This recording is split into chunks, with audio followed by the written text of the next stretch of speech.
Unity FM, the voice of an awakening world.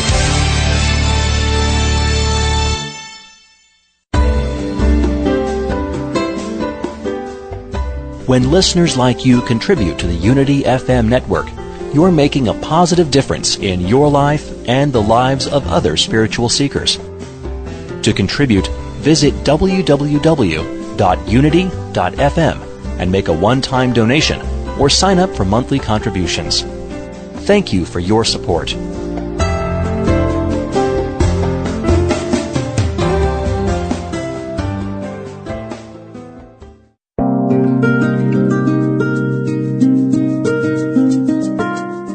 Welcome to Design Your Life with Reverend Kevin Ross and friends. Join us for the next paradigm-shifting hour as we explore distinctions for becoming a person of purpose, power, passion, peace, and prosperity.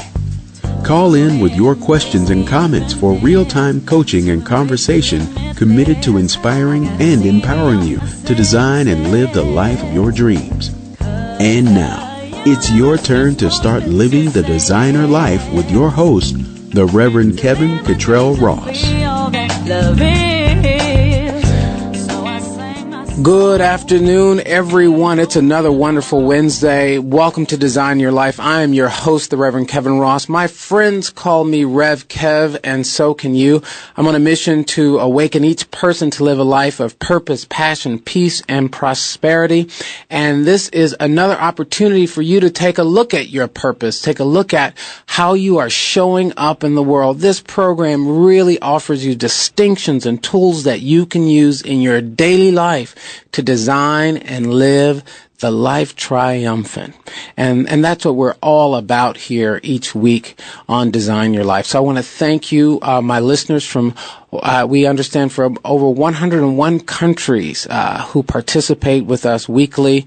We thank you from wherever you are joining us. Today's program is going to be an inspiration to you. We promise to offer you something of inspiration that will open your heart space. I want you to, in fact, right now I'm just going to give a little clue away. Today, I want you to move from that intellectual spot that you tend to park in to open your heart space, because I want you to be very receptive for what we will be sharing today. Also want to say to you, once again, to my Facebook friends, check out my latest posting on Facebook. I posted just yesterday that I plan on going to, I said that I have a friend who's looking for property in Sacramento. And you guys figured it out. I was looking for property in Sacramento. So yes, it was me. So it looks like we're going to be going to Sacramento. I'm going to have an official word next week for you about what that means and what that opportunity will be. We will still continue with our program, Design Your Life. It's just going to be Design Your Life West Coast style. How about that? So keep your eyes and ears open for great places to live in Sacramento, and post me on Facebook about that. Also want to invite you to join us this evening for our Designer Life Mastermind simulcast every Wednesday. We continue our dialogue by diving a little bit deeper. You can join us on our simulcast. Here's the information: 712-775-7000, 712-775-7000, and you get a chance to sound off and participate in a powerful discussion. Always bring you more distinctions and outstanding guests where you can get more distinctions for designing and living the life of your dreams. That is at 5 p.m. Pacific, 7 p.m. Central, and 8 p.m. Eastern Time. Just depends on where you are. But join us tonight. You can dial in. It's absolutely free. Or you can watch us and join us in the chat room, which is really cool. So you can see me, and I can somehow see you, your screen name in our chat room, by going to www.indigoplatforms.tv, www.indigoplatforms.tv, and participate with us this evening. It's going to be an amazing experience. 5 p.m. Pacific, 7 p.m. Central and 8 p.m. Eastern Time. Join us for a powerful simulcast experience. I'll be there hosting once again. We've entered into the season for nonviolence. We've entered into African American History Month, and just so much is going on. This is considered Love Month, and I like to wrap all of them up in love. And we thought that we would have an expert to join us, a guest who could talk about many things that pertain to nonviolence, compassion, giving and sharing. And when you think about those words, you think about a name synonymous with these. Often some of us would think about Dr. Martin Luther King Jr., but there's another name that Dr. King was mentored by, at least was his spiritual mentor, and that was Mohandas K. Gandhi. And a few years ago, I had the privilege of meeting our guest today. And I've also met his sister, and I studied at Morehouse College, where my mentor, the Reverend Dr. Lawrence Edward Carter Sr., is a Gandhi scholar. So I have a lot of respect and appreciation for the ideas and philosophy of Mohandas K. Gandhi and the transformative work that he did. And so during this season of nonviolence, we celebrate his life and his legacy. And so we have with us on our program today his grandson. And I want to read just a little bit about our guest today. Born in 1934 in Durban, South Africa, Arun is the fifth grandson of India's legendary leader, Mohandas K. Gandhi. Growing up under the discriminatory apartheid laws of South Africa, he was beaten by white South Africans for being too black and black South Africans for being too white. So Arun sought eye for an eye justice. However, he learned from his parents and grandparents that justice does not mean revenge. It means transforming the opponent through love and suffering. Grandfather taught Arun to understand nonviolence through understanding violence. If we know how much passive violence we perpetrate against one another, we will understand why there's so much physical violence plaguing societies in the world, Gandhi said. Through daily lessons, Arun says he learned about violence and about anger. Arun shares these lessons all around the world. For the past 5 years, he has participated in the Renaissance Weekend deliberations with President Clinton and other well-respected Rhodes Scholars. This year, some of his engagements included speaking at the Chicago Children's Museum and the Women's Justice Center in Ann Arbor, Michigan. He also delivered talks at the Young Presidents Organization in Mexico, the trade union leaders, meetings in Milan, Italy, as well as the Peace and Justice Center in St. Louis, Missouri. Sometimes his journey takes him even further. Arun has spoken in Croatia, France, Ireland, Holland, Lithuania, Nicaragua, China, Scotland, and Japan. Also, he is a very popular speaker on college campuses. In the past year, he spoke at North Dakota State University, Concordia College, Baker University, Morehouse College, of course, Marquette University, and the University of San Diego. Arun is involved in social programs and writing as well. Shortly after Arun married his wife, Sananda, they informed the South African government. They were informed the South African government would not allow her to accompany him there. Sananda and Arun decided to live in India, and Arun worked for 30 years as a journalist for the Times of India. Together, Arun and Sananda started projects for the social and economic upliftment of the oppressed using constructive programs, the backbone of Gandhi's philosophy of nonviolence.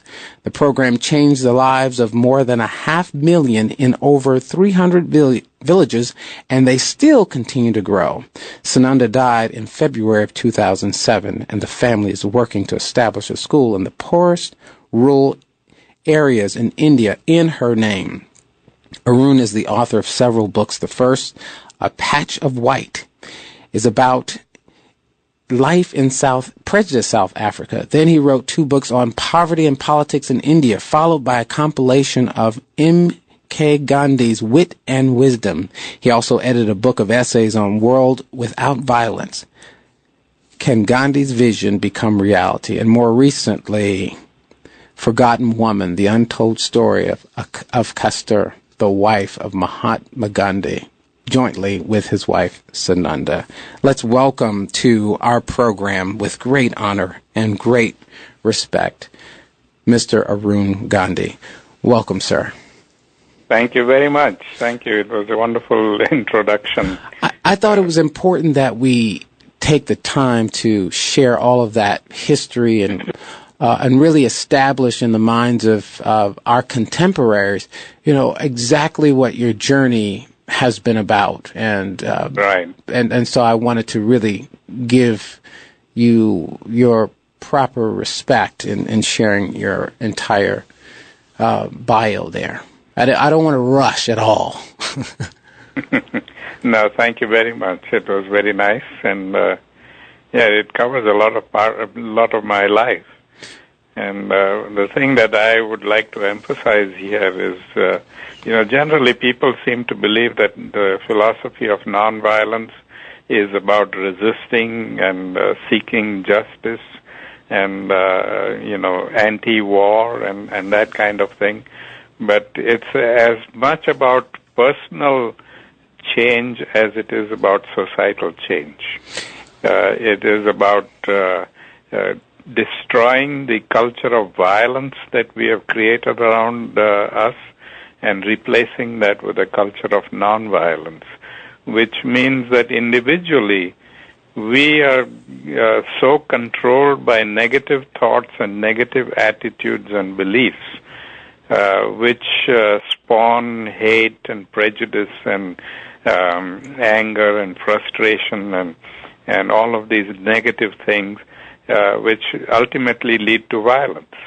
So if we can replace that negativity with positive feelings like love, respect, understanding, acceptance, appreciation of each other, then we would create that culture of nonviolence that would ultimately help us in building peace around the world.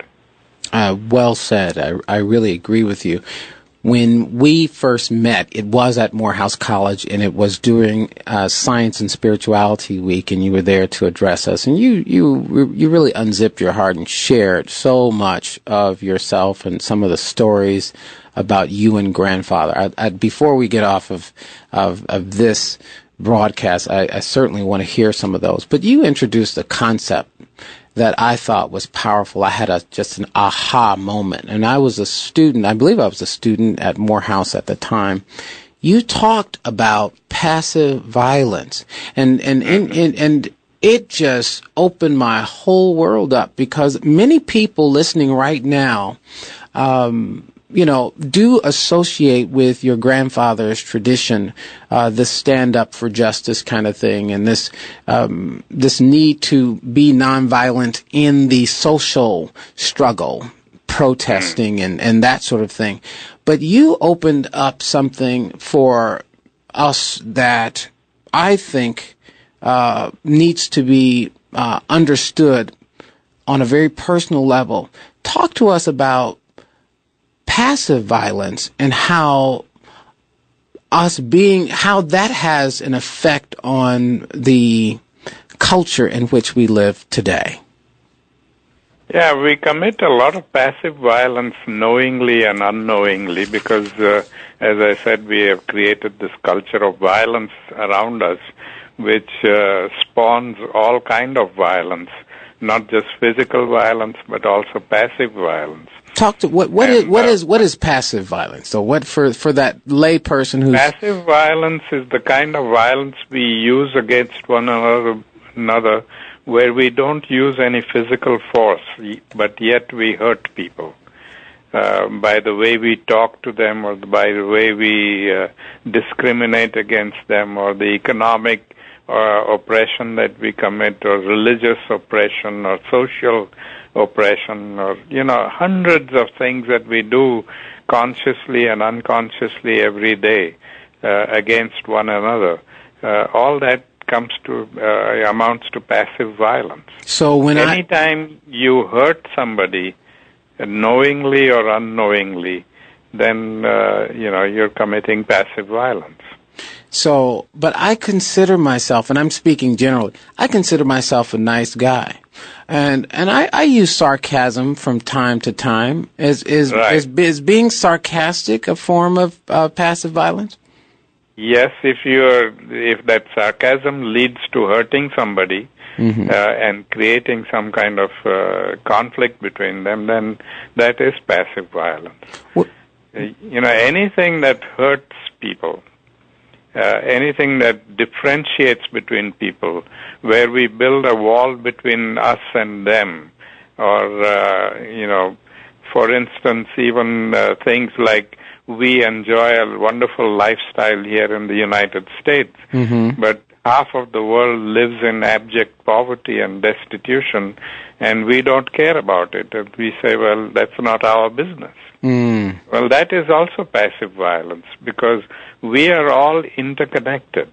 The belief that we can secure ourselves here in our nation by creating a strong army and building all kinds of weapons of mass destruction, we can't secure our borders if the rest of the world is going down the tube. So we are going to go down, however powerful we may be, we are going to go down there. So the security of any nation depends on the security of the whole world. And it's only when we have that vision and when we are willing to work to create that kind of a world where everybody can live in peace and harmony and there wouldn't be any exploitation of any kind, then, we can create a world where peace may prevail. And we want such a world. We need such a world. And it starts on the individual level. You have seen much in your years, and certainly in your youth you saw a lot. Share with us a heart-shaping experience. And we got about a minute before we go to break. But one of your experiences that led you down this path.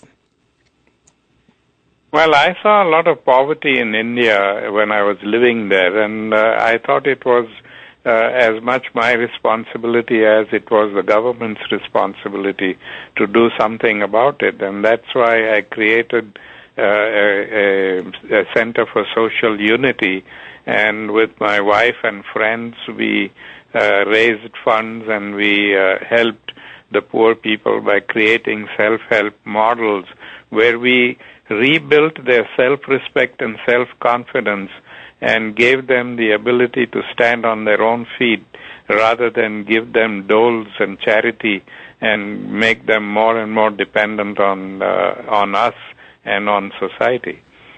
So, giving in charity is also very important, that you give out of compassion and not out of pity. When we go out into the streets and we see a hungry person and we give that person $1 or $2, we are acting out of pity. What we are basically telling that person is, take this money and get out of my face, and I hope I never see you again. Wow. But if we were to act out of compassion, we would stop to find out, why is this person incapable of taking care of himself or herself? And what can we do to help that person realize their potential and their strength? We're going to let that thought be the last one for this segment. We'll be back with more Arun Gandhi right after these messages. You're listening to Design Your Life with Kevin Ross. Stay tuned. We'll be right back.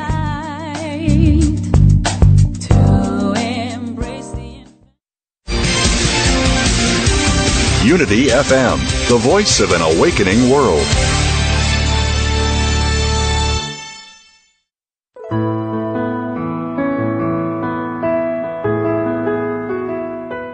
Unity is designating 2010 as the Year of the 12 Powers, and throughout the year we'll be providing you with a variety of free online resources to help you apply one new power each month. This month we are celebrating strength. We affirm, I have the strength to accomplish all that is mine to do. I have the strength to accomplish all that is mine to do. Join Unity on a year-long journey of spiritual discovery and transformation with the 12 Powers. For more information, go to www.unity.org and click on the link for the 12 Powers Resource Center.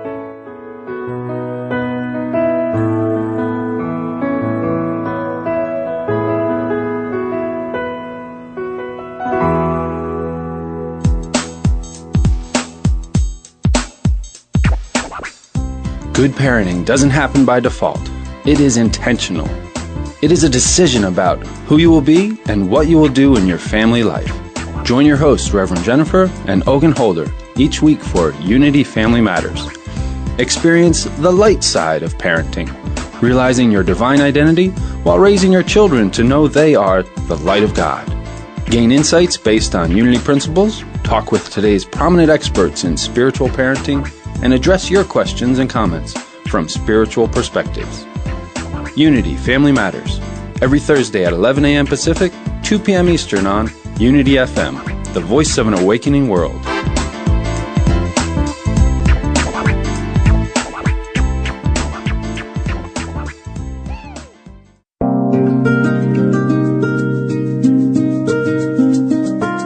You're listening to Design Your Life with Reverend Kevin Ross and friends.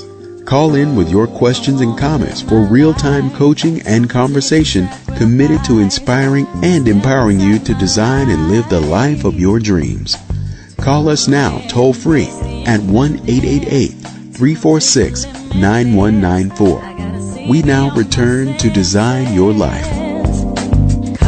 Welcome back to Design Your Life with Kevin Ross and friends. And boy, do we have friends with us today. I feel so honored to have joining me today Mr. Arun Gandhi. And I'm also going to introduce another dear friend of mine who goes back a little ways with me over the last can we say 1999? So what is it? Yes, we can. About 11 years. About 11 years. Wow. Wow and wow. My friend joining us today, her name is Mimi. I call her Mimi. Some say Mimi. Deuce. And she is in Miami, Florida. And she joins us today for a very important reason. First of all, Mimi, you don't know this, but or maybe you do remember, but we were co-workers. You remember this part. We were co-workers in Miami, Florida at the Universal Truth Center many years ago, where I was the youth minister. And we were best buds, and we worked together and had a lot of fun. But you shared something with me that inspired me to write an article. We were talking about something, and there's something that happened that was a challenge. And you said, Kevin, hair grows back and people get over it. Do you remember that? Yes, I remember. My son wanted to grow out his hair. Right.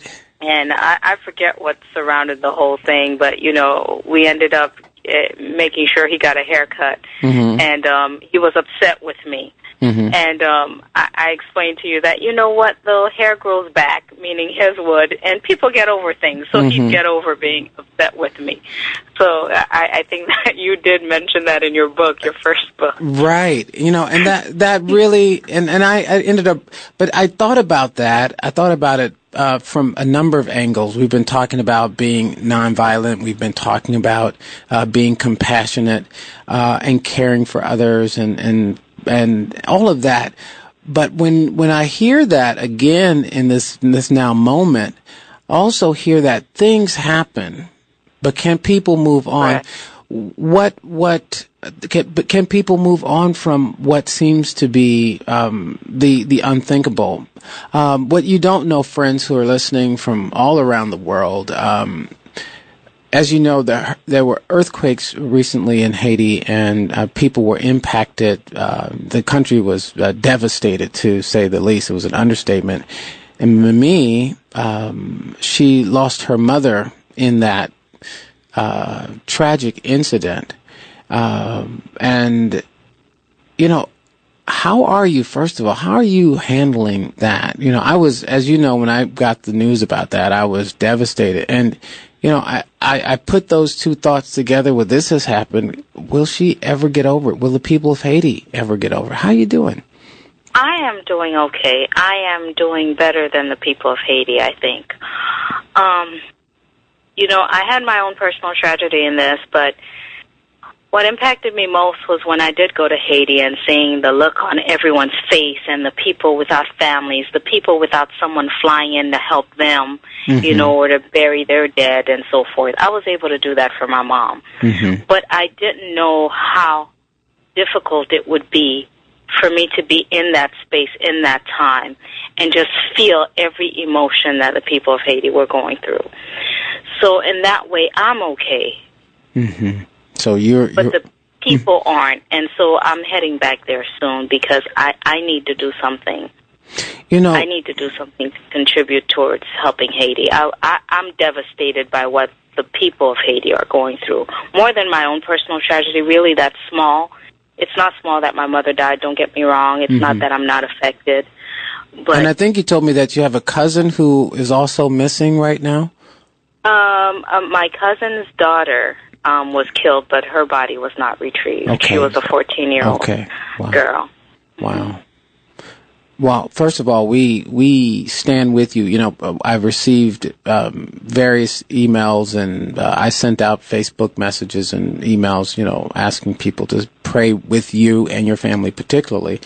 But also to, people want to know what can they do at this time. And so, Mr. Gandhi, I want you to see if you can connect the dots here, because you were talking a minute ago about ignoring situations and ignoring people and dismissing people as a form of passive violence. We have a real live scenario right here and right now. How can we apply your ideas to the current challenge with Haiti?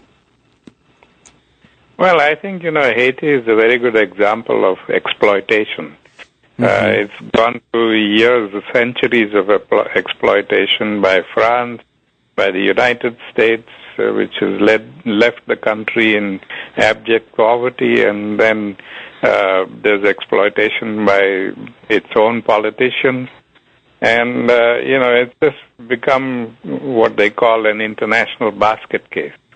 And, what we need in the countries like Haiti and many of the countries in Africa, which were all exploited by colonialists, the thing that happens in colonialism is that they create an elite group among the local population, and then when they leave, the elite group takes over and becomes the colonial powers, and they exploit their own people as much as everybody else has exploited.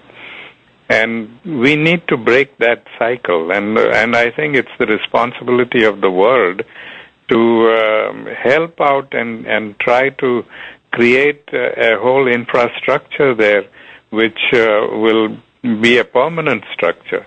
We tend to look at all these situations when there is a crisis there.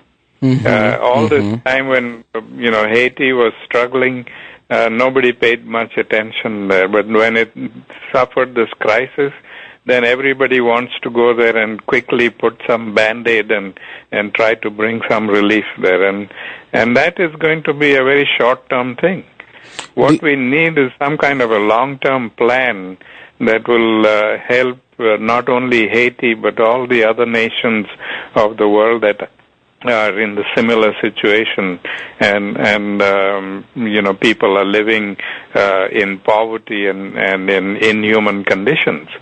The developed world has a responsibility to do something about this, and do it out of compassion and not out of pity.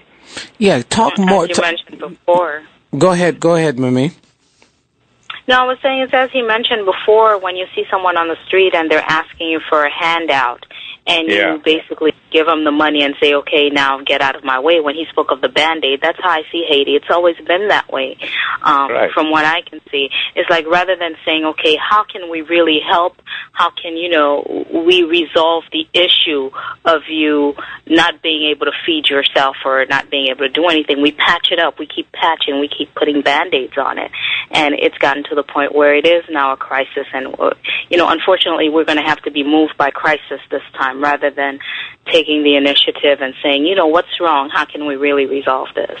Do you think that this is going to change the U.S. policy with Haiti, particularly with allowing them to enter into our country? What do you think the policy with Haiti is going to be as a result of this? Either one of you can sound off on that one. I'd like to believe that they would, but I don't believe so. I think I guess I've lost hope. I don't think that's something that they're going to be compassionate enough to do. I think it's going to be more of the same. I agree with Mimi on that, and very soon everything will cool off, and everybody will go home and finish off, think that they've done their duty for the day, and that's it, and leave Haiti where it was. I think, one step, promising step, was that many of the nations of the world came together to decide what to do and how to funnel the aid to Haiti in a constructive way. I think that was a very good first step. Mm-hmm. But they need to follow up on that and see that it is done effectively and permanently and not kind of a Band-Aid thing. Okay. And let me speak to that a little bit. Mm-hmm. I left Haiti last Wednesday night.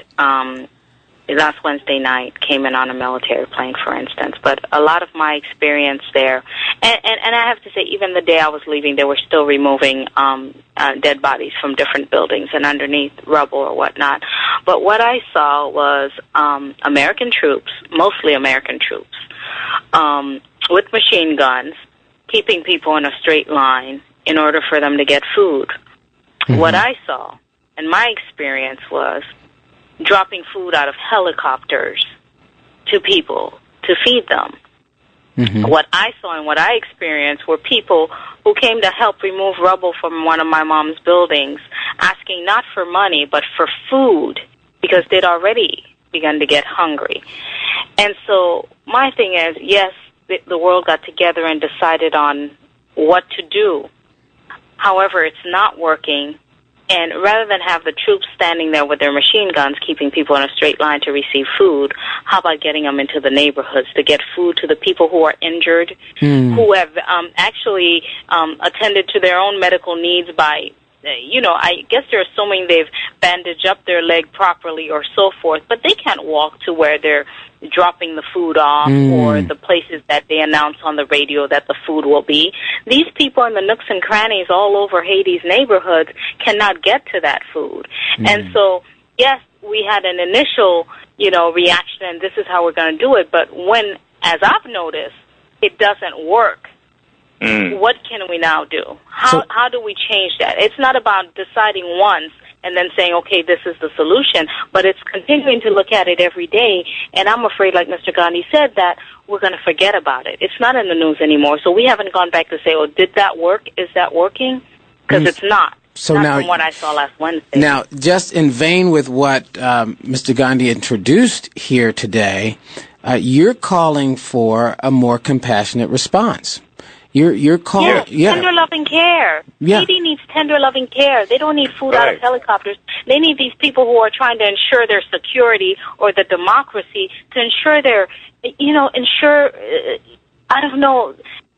their lives. Mm-hmm. They need TLC. I said to a friend of mine, I said, if, rather than giving money to Haiti where they can't even purchase food, they could say to anyone who really wants to give of their time, you can have a month where I will reserve your position or your job here. Make sure that I pay you your salary. And if someone could literally go into someone's home in Haiti in the different neighborhoods and spoon feed them, Wow. That, Wait, stop for a minute, man. you know, I said that. Hold on, Mr. Gandhi, please comment on what you're hearing. I hear you bubbling to the surface with something to share.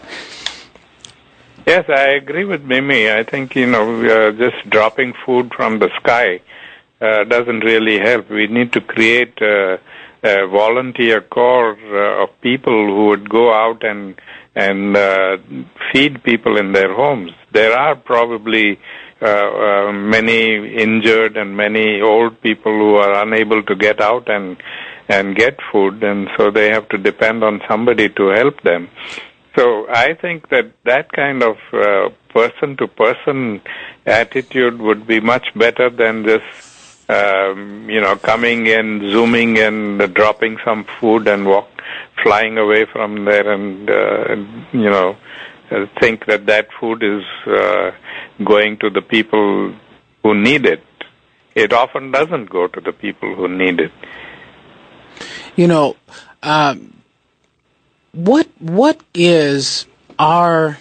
Well, let me just play devil's advocate for a moment, because I can hear in the background someone from having another perspective saying, well, why should we care? Why should we? And is there some moral imperative that we? That is human nature. I mean, humanity. We have to, we have to be civilized human beings, and we have to feel the pain of other people.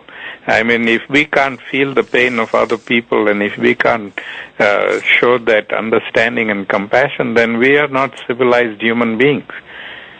Do you think that television? Beyond that also. Do you think that television has desensitized us from being able to feel the pain of another? I think, we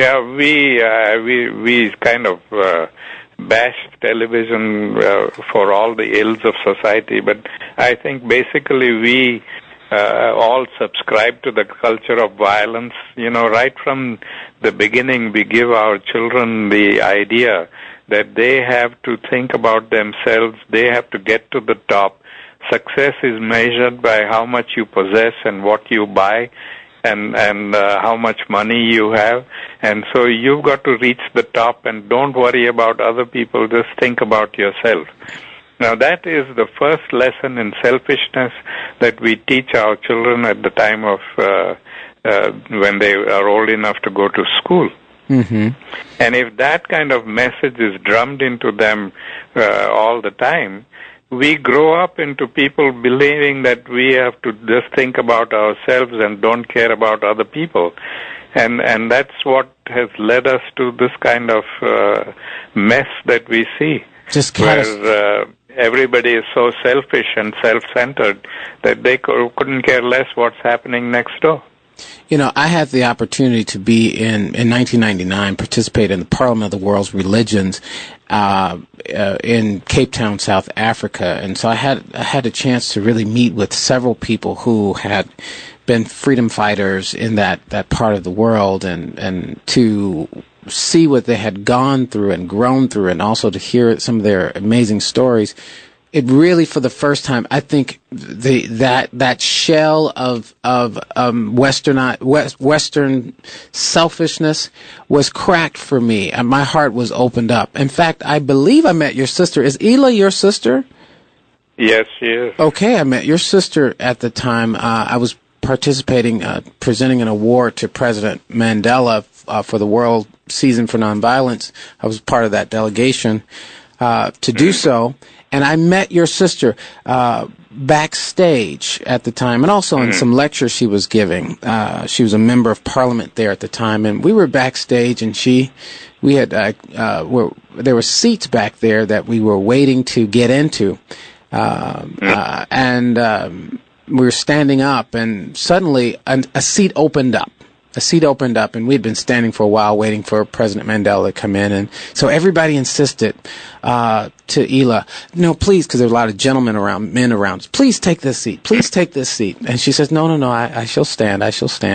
And we kept insisting that she take the seat. And she said, no, I will stand. And then finally I got away from the guys and I said, no, ma'am, please, we would really appreciate I said, we'd really feel more comfortable if you took the seat. And she said, no, sir, I will stand.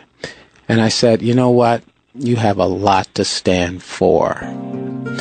Stay tuned. We'll be right back with more of Arun Gandhi and our friend Mamie Deuce joining us from Miami, Florida, when we come back with Design Your Life. It's gonna take some sacrifice to step inside. Unity FM, the voice of an awakening world. Have you ever waited in line for hours, even days, for the latest cell phone, gaming system, or concert tickets? Right now, there are people waiting in line for hours, even days, for a simple pair of shoes. And for many of the children waiting, this will be the first pair they've ever owned. There are over 300 million children in the world without shoes. And Unity is reaching out to reduce that number. With your donation, new flip-flops will be provided to those in need. You can send one person a pair for $5, a family for $20, enough for an entire school for $100, or an entire village for $250. Visit www.shoesforunity.org to see how you can change the world one pair at a time. That's www.shoes4unity.org. What makes your spiritual path effective? What truly transforms your life? You can read all the books, hear all the speakers, and attend all the workshops. But what matters is putting spiritual principles to work in every decision you make. Join Reverend Ellen Davenport and co-host Laura Shepard on Absolute Living as they talk each week about how to practice principle day in and day out. Send them your questions to be answered on the air. The email is absoluteliving@unity.fm. Read Reverend Ellen's book called The 5 Principles, available at unity.org. Then join Ellen and Laura each week right here on Unity FM to hear how to practice spiritual principles in your life on Absolute Living.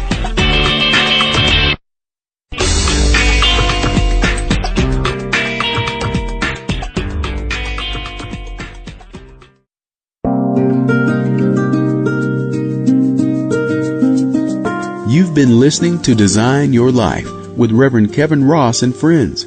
Call in and sound off on today's topic or get live coaching for your pressing question toll-free at 1-888-346-9194. Once again, that's 1-888-346-9194. Now, back to Design Your Life.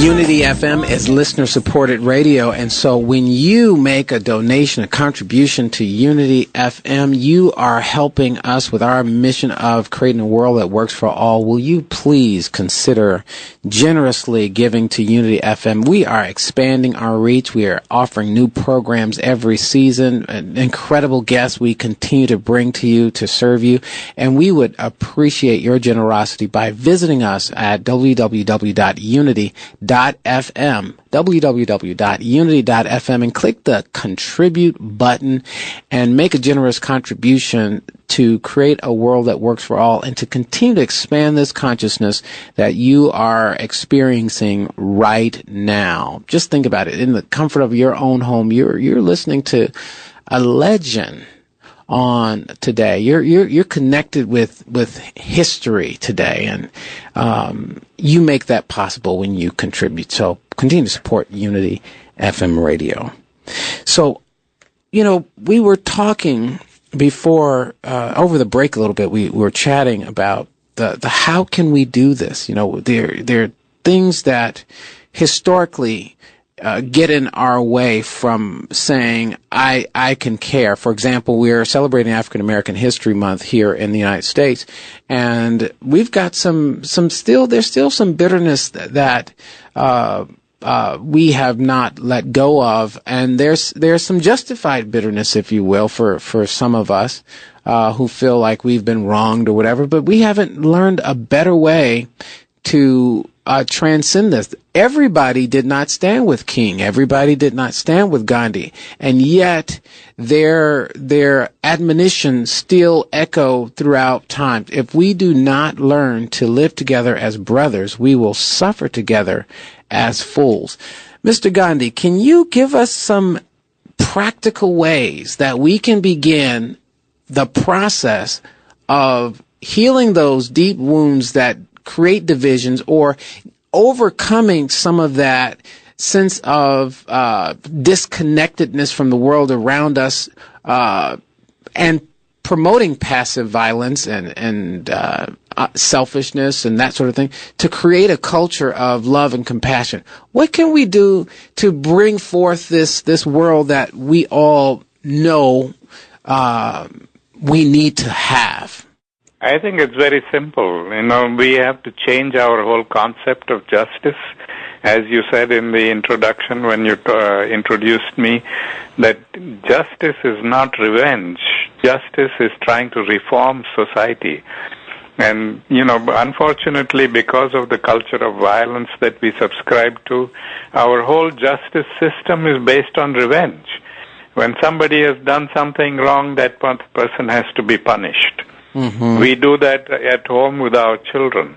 When we threaten them with punishment for misbehaving, we are not teaching them anything concrete. We are teaching them that when people do something wrong, they need to be punished.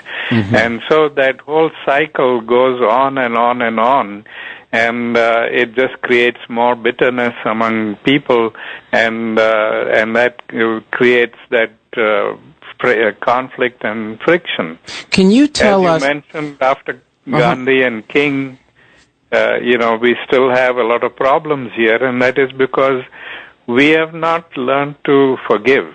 Mm. We have continued to seek revenge. We're going to make them pay for what happened to us, and so that confrontation is causing greater friction, and people just can't get over their prejudices and learn to live together as one. You shared just a moment ago about the need for us to rethink justice. And as a little boy, you tell a story of a time when you had done something wrong, and grandfather had a creative way of teaching you a lesson. Will you share that story with us? I think it would warm some hearts today. Yeah, sure. It was not my grandfather. It was my father. It was your father. Oh, okay, your father. Okay. Yeah. We were living in Phoenix, South Africa, which was an ashram that my grandfather started, and it was, in those days, 18 miles outside the city of Durban.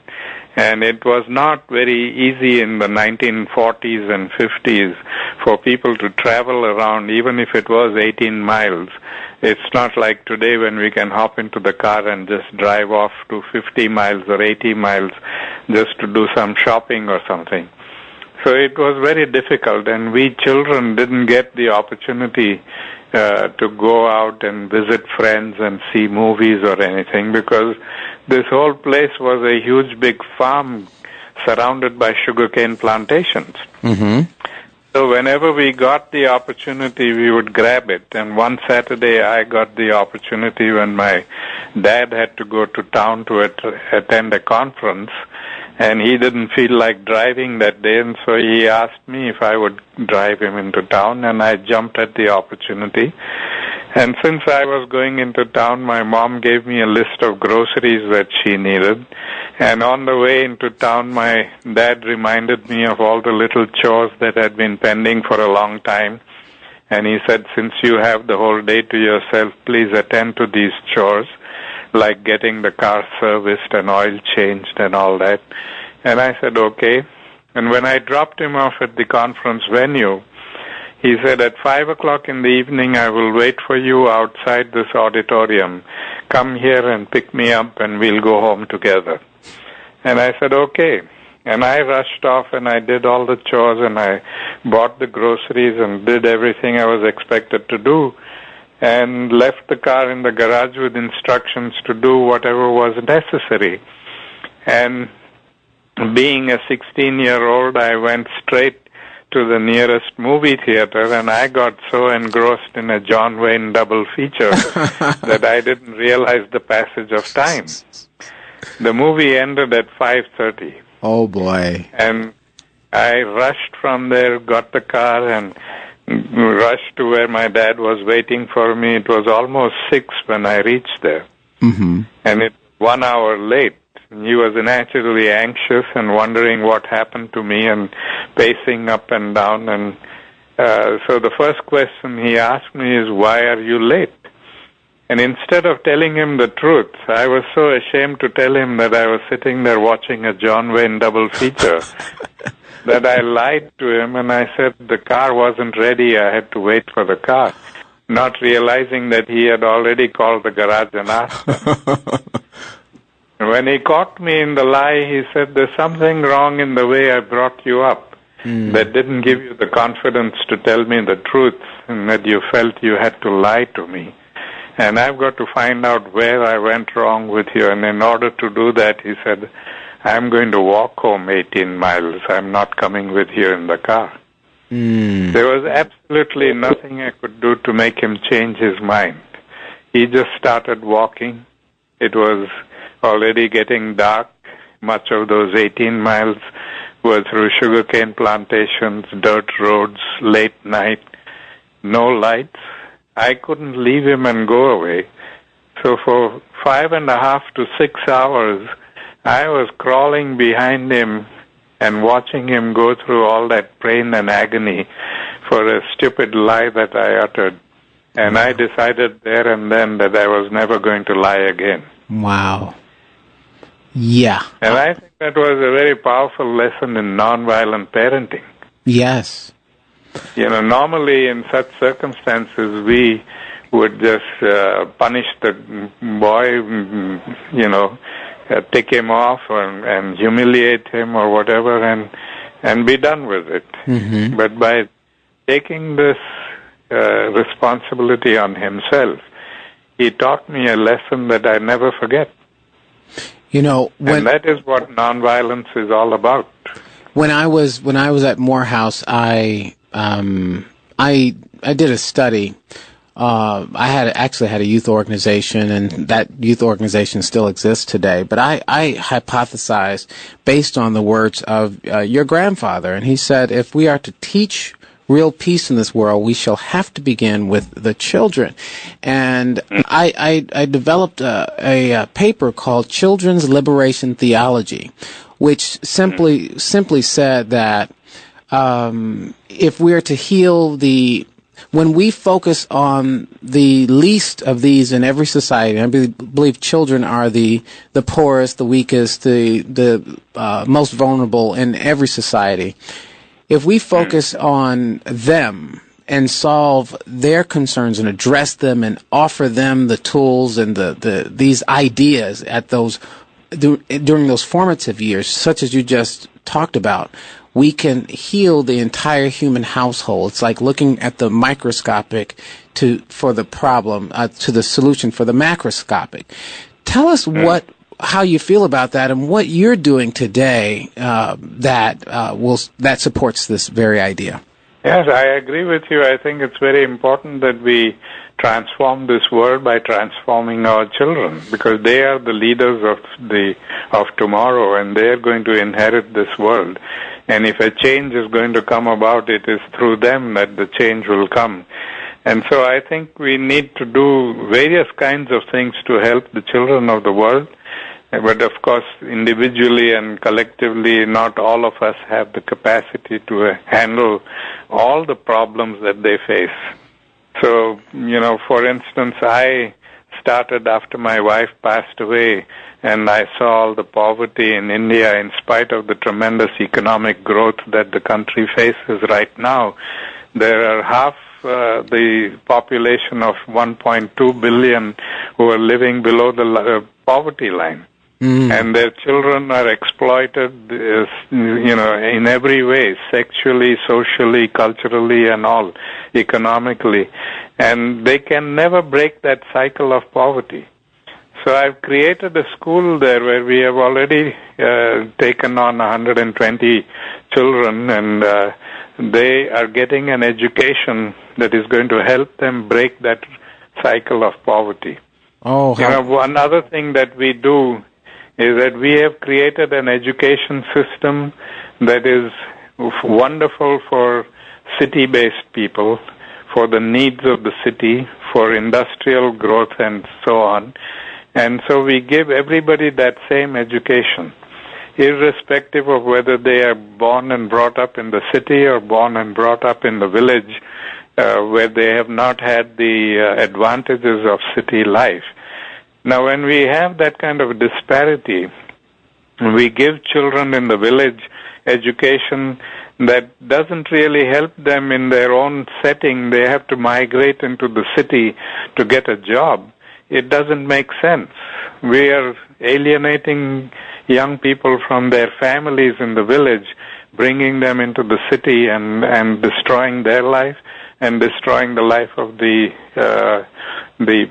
family in the village. So you're bringing in a compassionate form of education to our youth. I'm bringing in a new form of education that will help these children learn how to read, write, and do arithmetic, but it will also give them the ability to decide on what kind of vocations that they can undertake in their village, which would build the economy of the village and create wealth for them, rather than having to go into the city and live in slums or in subhuman conditions. You know, for some of us, we've got 1 minute. Boy, okay. Gandhi, the name of your institute is the Gandhi Worldwide The Gandhi Worldwide Education Institute, and the website is www.gandhiforchildren.org. www.gandhiforchildren.org. Wow. I want to thank you both so much for joining us. We have simply run out of time. We get to have a part 2. Would you be okay with having a part 2? Because, sure. So we'll figure out a good date where we can bring you back and share more. I'd like to start there. Let's just start at the door of the Institute. And by the way, I got a sense that this is a model. This is a model for something we can perhaps begin in Haiti. What do you think, Mimi? Does that sound good? You know, I think that's a great idea. See, we solved half the world's problems right here on Design Your Life. I want a little credit for that. No, I thank you both for joining us and helping us to create a world of compassion where we not only talk the talk, but we walk the walk. Those of you who are listening, please go to www.gandhiforchildren.org to find out more about how you can become involved in creating a more compassionate world for our children. And thank you, Mimi, for being here. Mimi, is there any particular organization that you're excited about that we might support in Haiti there? One of the organizations that I saw were actually going door to door and to neighborhoods is called Destiny World Outreach Ministries. Okay, Destiny World Outreach Ministries in Haiti. So they're on the ground. They have a website? They're on the ground in Haiti. They've provided doctors and everything. Their website is destinyworldoutreach.org. Destinyworldoutreach.org. Thank you both so much for being here.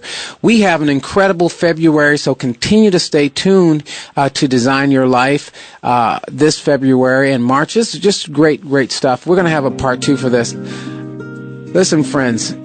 Go forth this week, unzip your heart, love wastefully, and care like you mean it. Love you. Thanks so much. Tune in next week for more Design Your Life. Bye-bye. Step inside my life to embrace the infinite.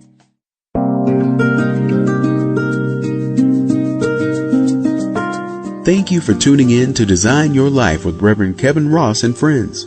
Join us every Wednesday at 10 a.m. Pacific, 1 p.m. Eastern for more designer life distinctions and inspiration to empower you to design and live the life of your dreams. Design Your Life with Kevin Ross and friends only on Unity FM, the voice of an awakening world.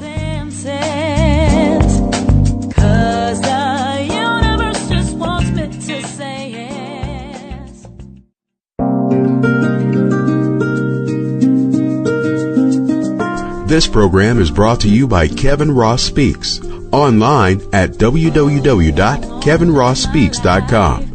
Electrifying speaking, training, and coaching for a transformed world.